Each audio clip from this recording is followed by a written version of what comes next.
നിങ്ങൾ എപ്പോഴെങ്കിലും ചിന്തിച്ചിട്ടുണ്ടോ നമ്മുടെ ഈ ലോകത്ത് കൊതുകുകൾ ഇല്ലാതായാൽ എന്ത് സംഭവിക്കുന്നു?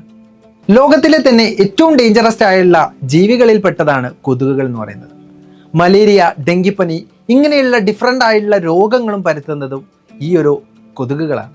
ഇവ പൂർണ്ണമായി ഇല്ലാതായാൽ ചുരുക്കി പറഞ്ഞാൽ ഇങ്ങനെയുള്ള ഡിസീസുകളൊക്കെ ഇല്ലാതാവും. അങ്ങനെ പറഞ്ഞാൽ കുറച്ച് ജീവനുകൾ നമുക്ക് രക്ഷപ്പെടാം എന്നർത്ഥം. ഇതൊക്കെ നമ്മൾ പറഞ്ഞത് മനുഷ്യരുടെ കാര്യമാണ്. എന്നാൽ ഇവയെ ഭക്ഷിക്കുന്ന ജീവികളെ കുറിച്ച് നമ്മൾ ആലോചിച്ചിട്ടുണ്ടോ?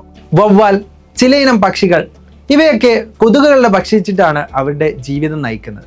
അതുപോലെ തന്നെ നമ്മുടെ നാടുകളിൽ കാണുന്ന ചിലയിനം തുമ്പികൾ ഇവരുടെ മുട്ട വിരിഞ്ഞ് ഉള്ള ഒരു സ്റ്റേജ് ആയിട്ടുള്ള ലാർവയാണ് ഫുഡായിട്ട് മെയിനായിട്ട് യൂസ് ചെയ്യുന്നത്. കൊതുകുകൾ ഇല്ലാതായാൽ ഈ പറഞ്ഞ ജീവികളെല്ലാം മറ്റു ജീവികളെ കഴിക്കാൻ തുടങ്ങും.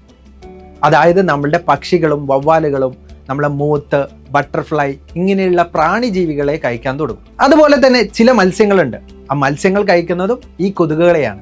കൊതുകുകളുടെ ജീവിവംശം ഇല്ലാതാവുന്നതോടെ ആ മത്സ്യങ്ങളും ചിലപ്പോൾ കുഴപ്പത്തിലായേക്കാം.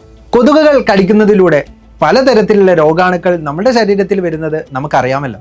ഈ രോഗാണുക്കളെ പ്രതിരോധിച്ചിട്ടാണ് നമ്മുടെ ശരീരത്തിനുള്ള പ്രതിരോധ ശക്തി അല്ലെങ്കിൽ നമ്മുടെ ഇമ്മ്യൂണിറ്റി ഡെവലപ്പ് ആവുന്നത്. അതുകൊണ്ട് കൊതുകുകൾ ഇല്ലാതാവുന്നതോടെ നമ്മുടെ ശരീരത്തിൽ നടക്കുന്ന സ്വാഭാവികമായിട്ടുള്ള പ്രതിരോധ ശക്തി കുറയുമെന്നാണ് വിദഗ്ധർ പറയുന്നത്. ചില പ്ലാന്റ്സിന്റെ പോളിനേഷനും ഹെൽപ്പ് ചെയ്യുന്നത് ഈ മൊസ്കിറ്റോസ് ആണ്. മൊസ്കിറ്റോസ് ഇല്ലാതാവുന്നതോടെ ഈ ഒരു പോളിനേഷൻ പ്രോസസ്സും തടസ്സപ്പെടും. പക്ഷേ കൊതുകുകൾ ചെയ്യേണ്ട ഈ ജോലി അപ്പോഴേക്കും മറ്റുള്ള ജീവികൾ ഏറ്റെടുക്കും. പല റെയിൻ ഫോറസ്റ്റുകളിലേക്കും നമ്മുടെ എൻട്രി പോലും റെസ്ട്രിക്റ്റ് ചെയ്യുന്നത് ഇത്തരത്തിലുള്ള ചെറിയ ചെറിയ കൊതുകുകളാണെന്ന് നിങ്ങൾക്കറിയാമോ? കൊതുകുകൾ പരത്തുന്ന ഇത്തരത്തിലുള്ള രോഗത്തിന്റെ വ്യാപ്തി കൊണ്ടാണ് മനുഷ്യൻ ഇപ്പോഴും നമ്മളുടെ കാടുകളിലേക്ക് കയറാൻ മടിക്കുന്നത്. കൊതുകുകൾ ഇല്ലാതാവുന്നതോടെ ഈ പേടിയെല്ലാം മറന്ന് മനുഷ്യൻ കാട് കയറും. മനുഷ്യന്റെ കാട്ടിലേക്കുള്ള കടന്നുകയറ്റം മൂലം അവിടുത്തെ ആവാസ വ്യവസ്ഥയും അവിടുത്തെ പലതരം മൃഗങ്ങൾക്കും അത് ദോഷകരമായി ബാധിച്ചേക്കാം. കാര്യം എന്തായാലും കൊതുകുകൾ നമുക്ക് ഭീഷണിയാണ്.